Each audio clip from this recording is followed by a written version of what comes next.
I want to talk to you about a useful frame, you could call it a filter, for thinking through what is the right thing to do in any situation. And I'm going to reference a recent viral article from a writer, an anonymous writer named Med Gold, like it's in Mediterranean Gold, at MEDGOLD. But first, of course, I am Joshua Lisec. Through my unique experiences of ghostwriting, practicing hypnosis, and also being a New York Times bestselling author and co-author, I teach you ways to better influence the VIPs of your life and your career. And making better decisions is always going to be a fantastic way to be able to do that. Persuasion is where you make it easier for the other person to say yes to you. And I'm going to teach you what's called the appeal to Lindy. The appeal to Lindy. What is Lindy? Lindy refers to something that the longer it has been in existence and practiced and done, the more likely it is to be true, good, and useful. Originally popularized by Nassim Nicholas Taleb. Now, a Lindy frame, I'm going to read you the quote from Ed Gold, is what has always worked even if we don't think it works now. I'm going to bring a few things, and I'll weave a few things in here together. What has always worked, even if we don't think it works today? There's a concept called the Chesterton fence from H.G. Chesterton, I believe. And this turn of the century and early 20th century Catholic writer, philosopher, theologian, literaturist, he developed the concept of the metaphor that goes like this. If you come upon, on a piece of property that you own, an old fence, do not tear down the fence until you know why the fence was put up in the first place.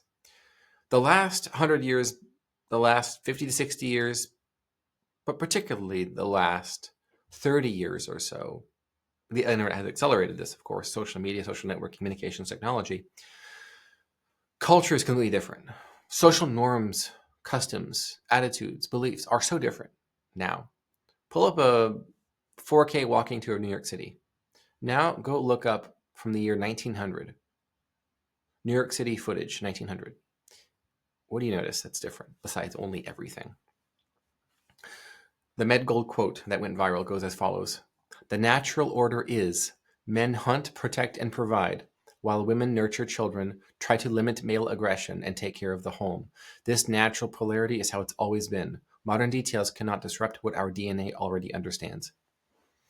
It is likely that you, as a man, will be happiest and most fulfilled, living a life of meaning, if you are hunting, protecting, and providing.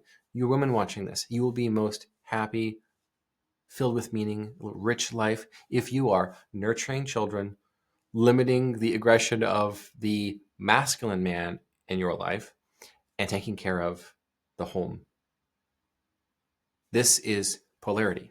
Now, if you are trying to persuade men, appeal to this, what did he say?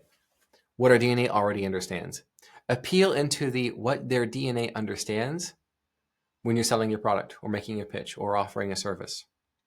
How does this thing help this male customer better hunt, and contextually what that looks like, better protect, and contextually what that looks like, and better provide? And then with women, nurturing, limiting men's aggression, and taking care of the home. What does that look like?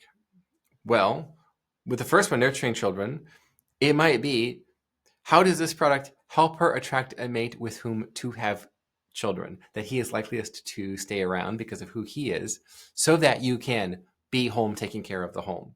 A strong, masculine, powerful, successful man whose aggression does need to be limited or tempered a little bit through muse maxing, I like to say. And how can you, with your product and your offer, appeal to these things with women and those things with men? And this is why a persuasive pitch for men will always be different than a persuasive pitch with women, every single time. Know what is baked into our DNA, what is Lindy, and you can make a persuasive appeal to just that.